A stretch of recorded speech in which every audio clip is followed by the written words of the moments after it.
नमस्ते। तो अक्सर हाँ, है ना प्रोक्रास्टिनेशन को एक नेगेटिव वे में देखा जाता है जो कि ठीक भी है ना, कहीं न कहीं प्रोडक्टिविटी को और अन्य सारी चीज़ों को काफ़ी हैम्पर करती भी है, बट इसके काफ़ी पहलू भी है ना? ज़्यादातर आप वीडियोज़ देखेंगे कि काफ़ी इसको एक नेगेटिव और है ना, एक इस तरह का सॉल्यूशन भी नहीं मिलता है, हमेशा एक सब्जेक्टिव और है ना, अपने आप को मोटिवेट रखो, एक काफ़ी जनरलाइज़्ड वे में उसका आंसर मिलता है। बट कहीं न कहीं हम उसके कांसेप्ट्स को एग्ज़ैक्टली किन बिंदुओं पे काम करना है ना? उसके पेन पॉइंट्स क्या हैं? इन सारे बिंदुओं पे चर्चा ना करके एक जनरलाइज़्ड वे में ज़्यादातर हमें वीडियो देखने को मिलते हैं।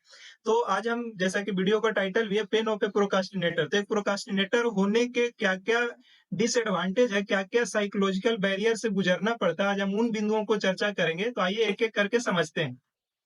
तो सबसे पहला है a long series of obligation, है ना? तो जैसे ही हम चीज़ों को प्रोक्रास्टिनेट करते रहते हैं, है ना? The tendency to delay again and again. तो एक दायित्वों का है ना, जो भी एक हमारे पास वर्कलोड है, वो काफ़ी ही पेंडिंग बढ़ता ही जाता है। तो अनफिनिश्ड प्रोजेक्ट्स कहने का मतलब वो बहुत सारे पेंडिंग टास्क हम में वो बढ़ते जाती है और एक समय ऐसा आता है कि एक सोच भी लेते हैं कि चलो रहने दो, है ना? क्योंकि जैसे काफ़ी पेंडिंग काम है तो प्रोक्रास्टिनेशन का एक अच्छा तरीका भी है कि किसी चीज़ को नहीं करना है, तो उसको प्रोक्रास्टिनेट करते रहो, एक दिन ऐसा होगा कि चलो छोड़ो हटाओ, नहीं ही करते हैं।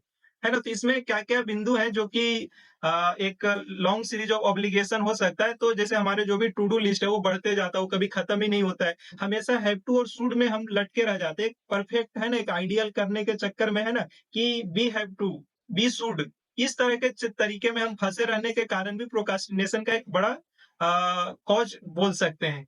एक अपने आप को प्रोक्रास्टिनेटर ऑलरेडी हम मान भी लिए होते हैं कि चलो मेरा तो नेचर ही ऐसा है तो कोई दिक्कत नहीं है कि नहीं?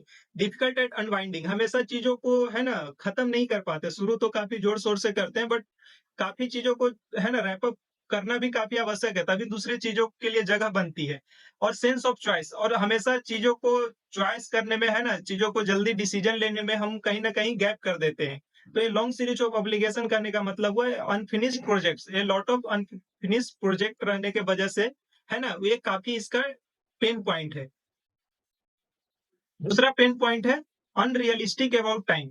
जी, हमेशा कहीं न कहीं हम समय को उस पाबंदियों से डेडलाइन से नहीं देते हैं, है ना? जो कि हमारा प्रोडक्टिविटी को काफ़ी हैम्पर करता है ना? तो एक हमेशा एक सिंस एटीट्यूड रहता है। सिंस एटीट्यूड कहने का मतलब हुआ जैसे आप फॉर और सिंस का मतलब समझते होंगे, है ना? जैसे 2 दिन के लिए फॉर हुआ, 1 सप्ताह से या फिर पिछले वर्षों से सिंस हुआ, तो हमेशा चीज़ों को सिंस वे में लेते हैं। एक प्रोक्रास्टिनेटर का एक आइडेंटिफिकेशन भी ऐसे कर सकते हैं कि जो भी चलो ना अभी करेंगे नेक्स्ट वीक तक, ऐसा नहीं कि 2 दिन में करते हैं, है ना? अभी बहुत सारा समय बाकी है, कर लेंगे। तो ऐसा एक हमेशा सिंस एटीट्यूड रहता है और हमेशा कहीं न कहीं एक लेट कमर वाला एक छवि बनी हुई रहती है। हमेशा चीज़ों को लेट करने का एक आदत बन भी जाता है ना, दैट्स व्हाई है ना प्रोक्रास्टिनेटिंग का एक जो भी टैग लगा, नो ट्रेस ऑफ टाइम, समय कैसे बीता उसका एक जानकारी नहीं हो पाता है, समय कैसे हम उस पे हमारा कोई कंट्रोल नहीं रह पाता है ना? चीज़ों को कर रहे हैं तो कर रहे हैं, नहीं कर रहे हैं तो फिर है ना वो पेंडिंग बढ़ता जा रहा है। और किसी भी शेड्यूल का ना होना, एम्प्टी ऑफ शेड्यूल, है ना?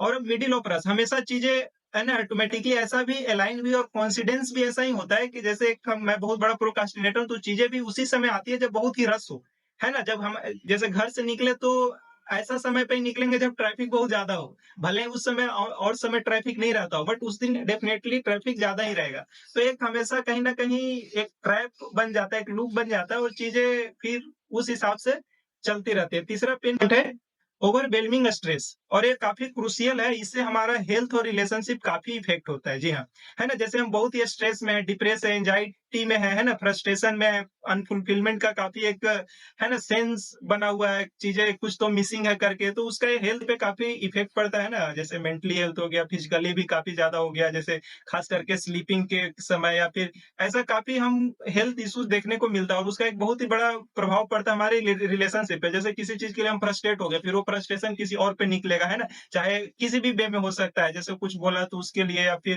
तो इस तरह से काफ़ी हमारा हेल्थ और रिलेशनशिप दोनों काफ़ी हैम्पर होता है। नेक्स्ट पॉइंट है इनडिसिसिव एंड अफ्रेड। तो एक मुख्य वजह इसका क्या होता है? फियर ऑफ फेल्यूर, है ना? तो प्रोक्रास्टिनेशन का एक रूट कॉज भी होता है कि फियर ऑफ फेल्यूर करने का मतलब कि किसी चीज से फेल होना नहीं, मतलब फेल होने के डर से चीजें नहीं स्टार्ट कर पाना, ये कहने का मतलब हुआ फियर ऑफ फेल्यूर। जैसे सुबह उठने का एक एग्जांपल है, तो सुबह हम इसलिए भी नहीं उठ पाते हैं क्योंकि हमें है ना अपने आप में वो सेंस डेवलप कर लिए होते हैं कि चलो सुबह उठेंगे ही नहीं, तो अपने आप को एक विक्ट्री मान लेते हैं ना, मतलब कि चलो मैं नहीं उठा, उसको हम सही मान लेते हैं। यदि उठेंगे और मैं नहीं उठ पाया, है ना? ये सेंस ऑफ फेल्योर हुआ, फियर ऑफ फेल्योर हुआ।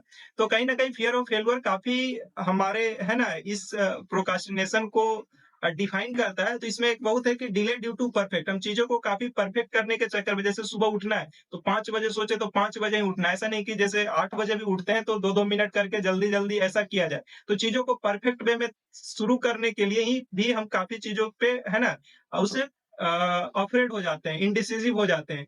है ना? कहीं गलत ना हो जाए, उसकी वजह से भी हम उस चीज़ को करते नहीं और फिर फाइनली प्रोक्रास्टिनेट करने लगते हैं। चीज़ों को हम प्रायोरिटाइज़ नहीं कर पाते हैं, है ना? यदि लो प्रायोरिटी का वर्क है, उसको भी हम उतने ही समय से या फिर उतने ही शिद्दत से करने का प्रयास करते हैं।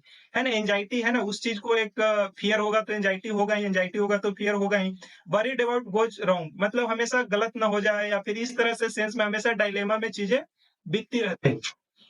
अगला है clear about goal and values, है ना? इसका कहने का क्या मतलब हुआ कि हमें एग्जैक्टली, है ना, अपना एक जो एटीट्यूड होता है, एग्जैक्टली जो एक आउटकम क्या है, गोल क्या है, वैल्यू क्या है, किसी भी वर्क से रिलेटेड हो या फिर, है ना, अपने लाइफ के बारे में भी हो, जो भी हो, वो एक क्लियर ना होने की वजह से भी ऐसा होता है और इसका ज्यादातर चीजें, है ना, मिस्ड अपॉर्चुनिटी के रूप में हो जाती है। जैसे यदि हम चीजें के बारे में क्लियर नहीं है तो हमेशा एक अपॉर्चुनिटी हमसे मिस हो जाती है।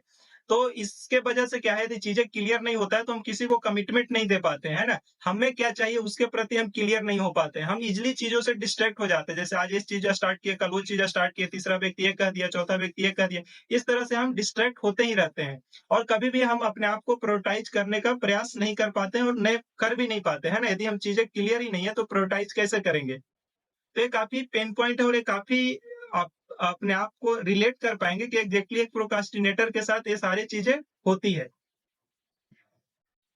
एंड ये काफ़ी क्रूशियल और काफ़ी इम्पोर्टेंट है ना? और ये पूरे चीज़ों का एक तरह से बोल सकते हैं कि समरी के रूप में डिक्रीज़ सेल्फ एस्टीम। जी हाँ, हमेशा अपने आप को एक गिल्ट और एक शेम में अपने आप को ढाल लेते हैं ना, और ये शेम और गिल्ट, है ना, क्या करता है, अगेन एंड अगेन वो प्रोक्रास्टिनेशन के रूप लूप में हमें रखे हुए रहता है ना? किसी चीज़ से यदि गिल्ट है तो उसको करेंगे नहीं तो प्रोक्रास्टिनेट करेंगे, है ना? प्रोक्रास्टिनेट करेंगे तो अगेन गिल्ट होगा तो फिर उस चीज़ को नहीं करेंगे और ये लूप हमेशा चलते ही रहता है। तो इसमें एक बहुत बड़ा वजह क्या होता है कि लैक ऑफ असर्टिवनेस, जो भी चीजें हैं हम थोड़ा-सा भी कर रहे हैं या फिर थोड़ा-सा भी प्रयास किए हैं, वो असर्टिवनेस, एक पॉजिटिविटी का कहीं न कहीं कमी दिखता है अपने आप में, है ना? फियर ऑफ बीइंग जज, हमेशा दूसरे से जज करेंगे या लोग क्या कहेंगे, है ना? उसका एक काफ़ी फियर ऑफ जज का बना रहता है। रन आफ्टर, और हमेशा चीजें ज़रूरत पड़ती है तभी, जैसे पीछे हम कई बिंदुओं में समझे कि एक प्लान नहीं रहने के कारण, प्रायोरिटी नहीं रहने के कारण, है ना?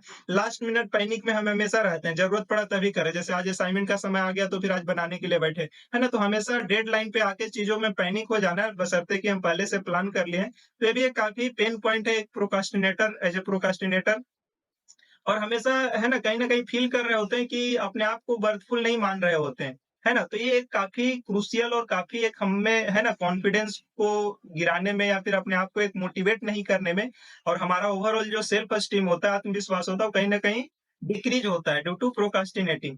तो ये कुछ बिंदु थे कि एज़ अ प्रोक्रास्टिनेटर क्या पेन पॉइंट हो सकते हैं या फिर एक प्रोक्रास्टिनेटर होने के क्या-क्या लक्षण तो नहीं बोलेंगे, कोई एक, है ना, ये बहुत बड़ी समस्या नहीं है, बट क्या एक आइडेंटिफिकेशन क्या हो सकते हैं, एक पॉइंटर्स क्या हो सकते हैं जिससे हम ये आइडेंटिफाई कर कर सकते हैं कि क्या मैं भी एक प्रोक्रास्टिनेटर हूँ कि नहीं हूँ। तो इन बिंदुओं पे आप चर्चा करें, इन बिंदुओं को पुनः गौर से देखें, बार-बार देखें, है ना? और देखें कि किन-किन चीज़ों में आप अपने आप को पाते हैं। तो यदि 2, 3, 4, यदि बहुत सारे बिंदुओं में लगता है कि आप लेट कमर सच में, है ना, आप चीज़ों को, समय को ट्रेस नहीं कर पाते हैं, तो डेफिनिटली, है ना, एक आप प्रोक्रास्टिनेटर के दायरे में, और इसको कैसे ठीक करना है ना? तो बहुत तरह की चीज़ें अपने आप को उतना मोटिवेट करके रखे, है ना? आप बहुत सारे, जैसे हमारे चैनल पे वीडियो भी है कि प्रोक्रास्टिनेशन से कैसे बचें, है ना? प्रोक्रास्टिनेशन को कैसे दूर करें, उसके वजह का साइकोलॉजी, उसके पीछे का क्या वजह हो सकती है, उन सारे वीडियो को आप देखें और समझें।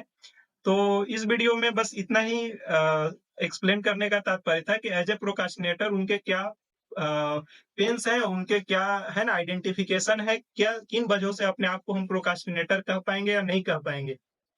तो अगले हम अन्य बिंदुओं में, है ना, इसके और बेहतरीन सॉल्यूशन और कैसे हम इसको बेटर वे में हम क्योर कर सकते हैं और इससे हम ओवरकम कर सकते हैं, उसके बारे में समझेंगे। तो तब तक के लिए धन्यवाद।